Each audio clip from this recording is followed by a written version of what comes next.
অধিৱেশনৰ বিশেষ স্থান এয়া ৰন্ধন গৃহ। আমি ৰন্ধন গৃহৰ পৰা আপোনালোকক সামগ্ৰিক পৰিৱেশ দেখুৱাই আছো।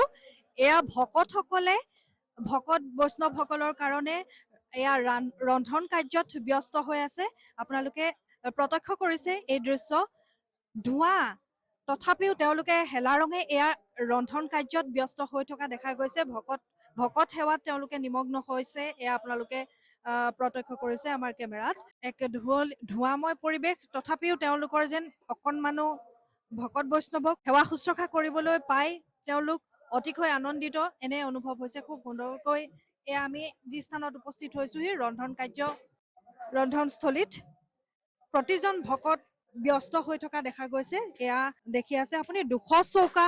আমি আগতেও আপোনালোকক জনাইছো যে 200 চৌকাত এনেদৰেই 10,000 ভকতৰ কাৰণে, ভকত বৈষ্ণৱৰ কাৰণে তেওঁলোকে বৰপ্ৰসাদ ৰান্ধি আছে। আইসকলেও যিমানখিনি তেওঁলোকৰ কৰণীয় কাম সেইখিনি সমাপন কৰি গৈছে। এয়া ৰন্ধন কাৰ্যৰ আমি দৃশ্য আপোনালোকক দেখুৱাই আছো। কৃষ্ণ এজন ভকত আছে, আমি লগ পাইছো।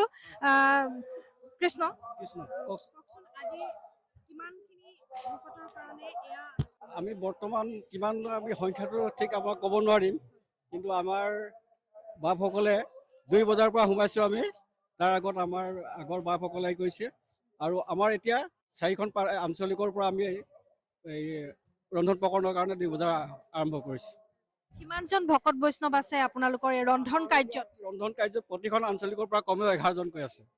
হয়, ভকত বৈষ্ণৱক এনেদৰে শুশ্ৰূষা কৰিবলৈ পাই কেনে অনুভৱ হৈছে? আপোনাক কি ক'ম, এতিয়া আমি ইমানেই আনন্দিত হৈছোঁ। আমি মানে যিটো কাম কোনোদিন কৰাই নাই ধৰক, তথাপিতো কৰিবলৈ আগবাঢ়ি আহিছোঁ। এই ভকত বৈষ্ণৱৰ আমি কৃতাৰ্থ হ'বৰ কাৰণে আহিছোঁ। যথেষ্ট কষ্ট হৈছে যেন পাইছোঁ। নিশ্চয় অলপ বতাহৰ কাৰণে প্ৰকৃতিৰ আমাৰ অলপ প্ৰব্লেম হৈছে। এই বতাহে আমাক অকণমান ধোঁৱা দিয়াৰ কাৰণে প্ৰব্লেম হৈছে। হ'লেও আমি ইমান কষ্ট অনুভৱ কৰা নাই, কিন্তু যিহেতু আমি এই অনুষ্ঠানভাগিত যিমান আদৰ পাইছোঁ ৰাইজৰ, আমি ৰাইজক যিমান সহায় কৰিবলৈ আগবাঢ়ি আহিছোঁ, সেইটো হ'লে আমি নথৈ সুখী হৈছোঁ। হয়, এজন ভকতে আমাক আচলতে সুখী অনুভৱ কৰিছে। এনেদৰে ভকত বৈষ্ণৱক আপ্যায়ন কৰিবলৈ পাই তেওঁলোকে আজি সুখী অনুভৱ কৰিছো বুলি আমাক জনাইছে। খুব ধুঁৱলি কুঁৱলী হৈ গৈছে, খুব ধোঁৱা বৈছে, তথাপিও তেওঁলোকে কিন্তু নিজৰ কামত এনেদৰে ব্যস্ত হোৱা দেখা গৈছে। যথেষ্ট ভকত আমি আপোনালোকক এয়া দেখুৱাই আছো। তেওঁলোকে ৰন্ধন কাৰ্য ব্যস্ত হৈ আছে এয়া, কিন্তু তথাপিও তেওঁলোকে ভকত বৈষ্ণৱক এনেদৰে সেৱা শুশ্ৰূষা কৰিবলৈ পাই আনন্দিত অনুভৱ কৰিছো বুলি জনাইছে। হয়, আমি যথেষ্ট ব্যস্ত হৈ আছো। আমাৰ যথেষ্টসকল কমে কাম কৰি আছে। এতিয়া মানে এনেকুৱা হৈছে কাম কৰিব জেগা নাইকিয়া, মানে ইমানেই মানুহ হৈছে আমাৰ। গতিকে ভকতে সেৱা কৰিবৰ কাৰণে আমি যোৱাভাগি সাজু হৈ আছো, সম্পূৰ্ণ সাজু হৈ আছো। আমি সকলো ফালৰ পৰা আমি সেৱা কৰি যাম, আমি সাজু আছো। ভকতৰ সেৱাত নিজকে নিমগ্ন কৰিব আমি ভকতৰ সেৱাত আমি লাগি আছো। সকলো জিলাখনৰ সকলো মানুহখিনি আমি একেলগে হৈ কাম কৰিছো। আমাক ভেদভাৱ নাই। এয়া দেখা গৈছে ভকতসকলক আপ্যায়ন কৰিবৰ কাৰণে এয়া পাহাৰ সদৃশ বেঙেনা, ৰঙালাও, মূলা, বন্ধাকবিৰ এনেদৰে চব্জি তেওঁ আইসকলে পাচলি কাটি আছে। আমি দেখিছো বহুত সংখ্যক আই আছে ইয়াত। আমি কথা পাতিবলৈও যত্ন কৰিম তেওঁলোকৰ লগত। আপোনালোকক সামগ্ৰিক পৰিৱেশ দেখুৱাই আছো।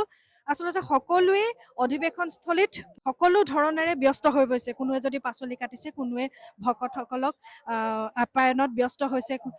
এনেদৰে এই ব্যস্ততাময় পৰিৱেশ আমি আপোনালোকক দেখাই আছো। আইসকল ব্যস্ত আছে, আমি আইসকলৰ কাষলৈ আহিছো। তেওঁলোকে এয়া দেখিছে বৃহৎ সংখ্যক আইসকলে ভৰি আছে। সকলোৱে পাচলি কটাত ব্যস্ত হোৱা দেখা গৈছে। গতিকে আমি এগৰাকী আইৰ পৰা কথা পাতিবলৈ চেষ্টা কৰিম। কৃষ্ণ আই, আমি 2টা বজাত ইয়াত সোমাইছো।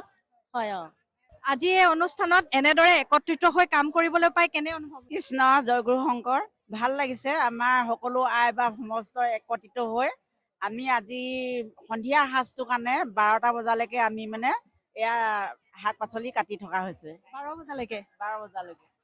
আপোনালোক কিমান গৰাকী আহিছে? আপোনালোকৰ নিজৰ প্ৰাথমিক? আমাৰ নিজৰ প্ৰাথমিকৰ আমি 20 গৰাকী আহিছো।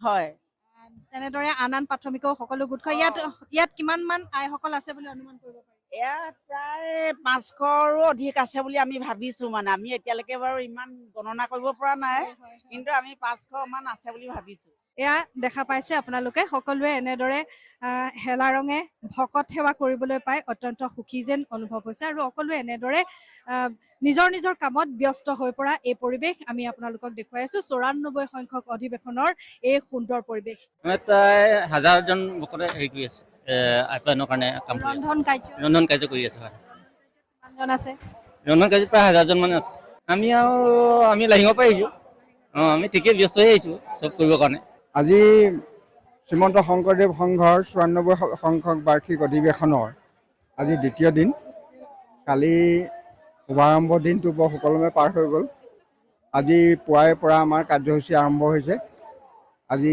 আমাৰ বিভিন্ন জিলাৰ সভাপতি সম্পাদক সন্মিলন পুৱা ভাগতে হৈ গৈছে সম্পন্ন তাৰপিছতে আমাৰ সাহিত্য শাখাৰ সভাখনি ইতিমধ্যে শেষ হৈ সংস্কৃতি শাখাৰ সভা চলি আছে আৰু ইতিমধ্যে এই ভোজন কক্ষত আমাৰ আজি 4খন আঞ্চলিকৰ বা পায়সকল সেৱক সেৱিকাসকলে আহি ইয়াত ৰন্ধন কাৰ্যত ব্ৰতী হৈছে আইসকল আহিছে বাপসকল আহিছে কালি আজি ৰাতিপুৱাই তেখেতসকলে আহি দুপৰীয়া আজি ৰন্ধনৰ কাৰ্যভাৰ গ্ৰহণ কৰি আমাৰ আইসকলে কটা এইবোৰ শাক পাচলি কুটা মেলা কামত সহায় কৰিছে বাপসকল ৰন্ধন কাৰ্যত লাগিছে গতিকে সকলোৰে মুখত আনন্দ মানে এটি ভকত সেৱাৰ কাৰণে তেখেতসকলে অতি মানে আনন্দ মনেৰে প্ৰফুল্ল মনেৰে আহি সেৱা আগবঢ়াইছে গতিকে আমি সকলোৱে কৃতকৃত্য হৈছোঁ সমস্ত বাপ বান্ধৱ প্ৰতিনিধি আমন্ত্ৰিত অতিথিকে কৈ সমস্ত লোকলৈ আমি সেৱা জনাইছোঁ আমাৰ এই সেৱাভাগীত তেখেতসকলে আমাক যাতে গ্ৰহণ কৰি আমাৰ সমস্ত জনকে কৃপা কৰে সেইটো আমি প্ৰাৰ্থনা জনাইছোঁ বাৰ্ষিক অধিৱেশন আজি আমাৰ ৰন্ধনৰ কাৰ্যালয়ত কৰিছে আমাৰ প্ৰায় 4খন প্ৰাথমিক শাখাৰ এই আমাৰ নগচি আঞ্চলিক আৰু আপোনাৰ লাহিং আঞ্চলিক আৰু আপোনাৰ চেলেং আঞ্চলিক শাখাৰ আমাৰ আজি অভ্যৰ্থনা দায়িত্ব পৰিছে ৰন্ধনৰ কাৰণে কৃষ্ণ আমাৰ এতিয়া প্ৰায় 2000জন মানুহ আহিছে তেওঁলোকে আহি পিনে আমি ৰন্ধনশালত সোমাই আছে চৌকা আমাৰ 200টা চৌকা আছে আমাৰ এতিয়া ৰান্ধন বহন কৰি আছে কৃষ্ণ এটা কেৰাহীত প্ৰায় 8 কেজিকে চাউল দিয়া হৈছে আৰু প্ৰতিটো কেৰাহীত খোৱা বোৱা আমাৰ প্ৰায় প্ৰতি সাজত প্ৰায় 10,000 মান ভকতে একেলগতে খাব পাৰিব সময়ৰ খবৰ সময়ত পাবলৈ ফলো কৰক টাইম অফ